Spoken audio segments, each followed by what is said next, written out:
Hi folks, welcome to the Sabre Zone. This is the video on the channel that always discusses what you have to say, and I'm going to show how you said it. I found a clip I like.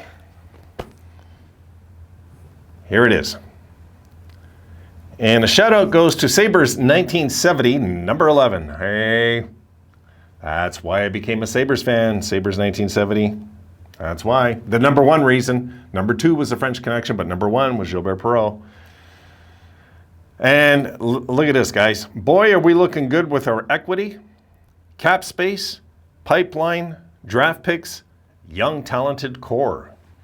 All at the same time, guys. All at the same time. Notice he put cap space first. And he's been a fan since the 70s. This guy, you're one of the good ones. You're one of the good ones. Yeah, I definitely agree with you. 1970, I agree with you 100%.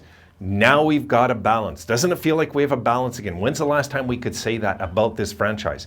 The last time we had this in our franchise this long ago, or this since the cap era, that we've had actually a cap like this right now is just out of this world right now. How evenly Adams has just done such a good job so quickly. Okay, I think if we would have kept Botterill, guys, there'd be more and more of a mess at this point. You know, I will say that about Bots. Like, I didn't hate Bots, I didn't. But I just don't know. We didn't. He was kind of fake. Like, I remember one time he actually, in front of the camera, he goes, "There's a losing culture here," and he's all angry. Like, okay, well, help fix it. Don't whine about it, you know. Whereas Adams, he has a big smile on his face. He'll actually go and he'll say and do the right things, you know, in front of the camera. He doesn't care. He doesn't care about making Jack suffer all for months. Wait, nah, you're going to wait. Nah, probably smile, talking to Jack on the phone. "Hey, Jack, how's it going?" "Nah, we didn't trade you yet." Smiling, you know. So, no. This is a very serious businessman. A very serious hockey guy, I find, running our team right now. And for the fans that don't see it, they're just young. The way I see it, they're young. They've never experienced a rebuild. Like we experienced 83, right? We seen what happened in 83. We seen what happened by 86. We didn't stay patient. And I think Bowman's plan eventually would have panned out. I do. You know, of course there was some guys that didn't pan out, but I think if we would have let Bowman continue building upon that team another 7, 8 years, 6 years, we might have been winning through right till now. Who knows? We'll never know. There's no way to know, I guess. But yes, I'm happy with the balance. There's a very strong balance right now with the Sabres. You know, you talked about cap space. Our cap space is healthy for years now. And people are saying we should be spending money. No, not yet, guys, not yet. Why? Why? To make the playoffs and lose the first round and then have no cap space to sign our guys after? Does that make any sense? No. We could still make a playoff push without maxing the cap, guys. We can, you know, if you got the right guys in the dressing room with what you're spending. You know, we got some guys in there that are going to be $4 or $5 million guys, and Dylan Cousins is one of them, right? He's going to be a $5 million player most likely eventually when he sets in and becomes what we think he's going to become. So you got guys like Dylan Cousins, you know, you got youngsters in there right now like Owen Power. These are going to be big contracts that we got to get settled into. And that's why people are looking at Ottawa and Detroit. I could care less what they did. I'm not sold they're going to be better than us next year. Why? Because they went and spent money? That means they're going to be better? No. Let me see it on the ice. Let me see it on the ice. No.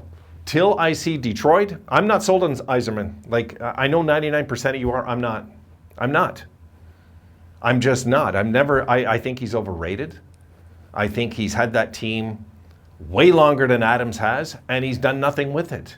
And this year he finally maxes out his cap and he's a genius again. Like, stop, please. Please stop. Let me see them 20 games over 500 next year and, you know, make the playoffs convincingly. I'll say Yzerman did one hell of a job. I'll be the first guy to admit it on here. If that team is under 500 next year, after what he just did this offseason, it's a monster fail. A monster fail. Monster. Same thing with Ottawa, but I think Ottawa's way more scary looking than Detroit. Way more scary looking, okay? And that's Dorion we're talking about. I think Dorion did way better than Yzerman in the last little while, way better. So that's just my take. I mean, I can't see Ottawa not improving next year. Detroit, I don't know. I really don't. I'm not sold on Detroit, guys. I'm just not.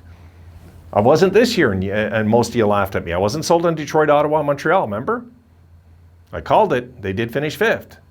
You know, I'm going to wait to see what we have going into camp. I want to feel out the off-season to have a feel what's going on next year. It could be the same thing again. What if we're all those teams again? Except maybe, okay, Detroit finishes in front of us by 1 point. And, you know, no, we've got to save our money. We're not that far advanced in our rebuild that we can go and afford to go and spend $15 million. Guys, I'm saying that, and I'm a spend freak. I'd love to spend all this money. I would. I would. If I was a GM, I would have went after Kane and all these guys. But it's like, come on. Realistically, you know, I'd probably be fired in a few years then. No. I think the Sabres they're going to stick with the plan, like they said. They're sticking with the plan, guys. That's it. Stick with the plan. Doesn't matter what other teams are doing. Doesn't matter how it looks. It really doesn't. Montreal went to the finals, and then they were crap the next year, right? There's no way to know. There is absolutely no way to predict that Detroit and Ottawa are a lock to finish in front of Buffalo next year. That's just fans being insecure in my books. Till we see the season open, let's see how the season opens before we even have any kind of an inkling what's going on. What if the Sabres start 10-1-1? And then those teams start 6-6, right? What if that happens? Then what are you guys going to say?